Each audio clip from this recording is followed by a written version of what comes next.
Welcome everybody to Extreme Sports. I'm your host Christian Campos. Thank you for being with us. Mixed martial arts, the sport of fighting, is a topic of today. While some may call it brutal, to others it's one of the highest levels of competition. Heart versus heart to find out who the better man is. And with us today, joining us from San Francisco, California, fighting out of the Scrap Pack team, UFC fighter Josh Clifton. Josh, thank you for being with us. Thank you. Thanks for having me. Josh, when and why did you start training?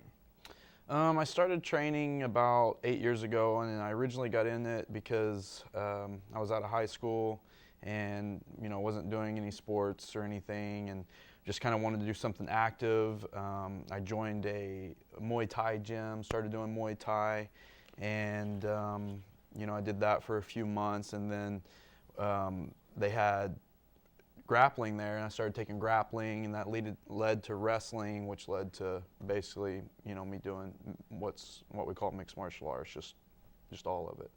Josh, as a fighter, I can imagine the confidence you carry on.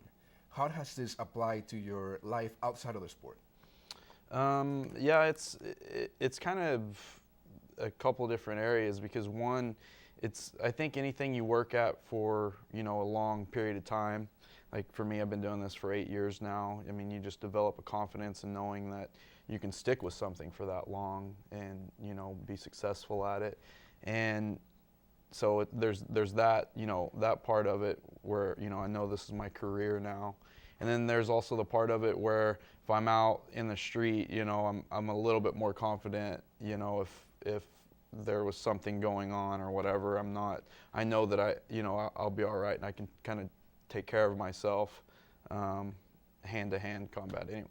So on that note, have you ever had to use this as self-defense, and did you happen to feel bad about it?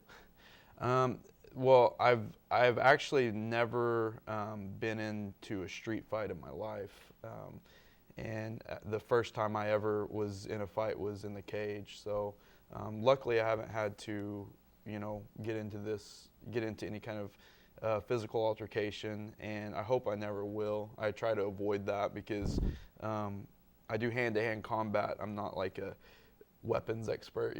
Somebody brings like a knife or a gun into the fight, I don't know what to do then.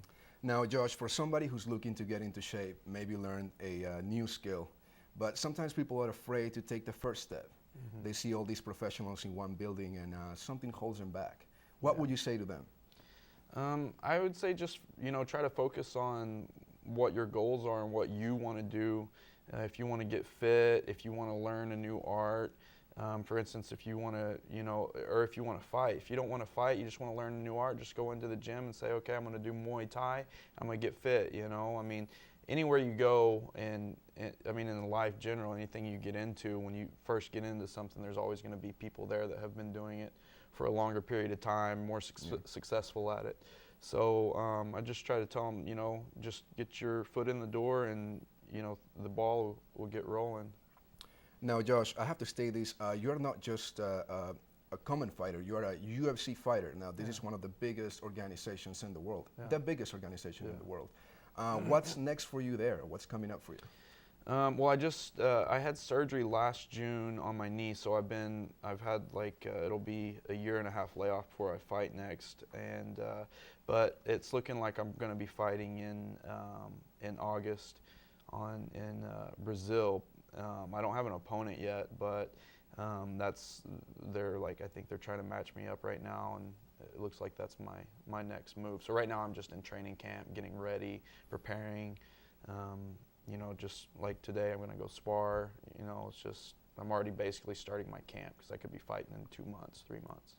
Okay, so training is starting as of now. If you're fighting in August, I would think that your training starts right about this time. Kind of right about now, yeah. I've got to kind of wrap up my binge eating and, binge sleeping and start kind of getting serious.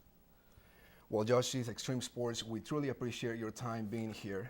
Most of the fans have sent their questions, and it was my job to deliver them to you. I want to thank you once again. We wish you the best of luck in your career. And I want to thank everyone watching. This is Christian Campos, and thank you, Extreme Sports.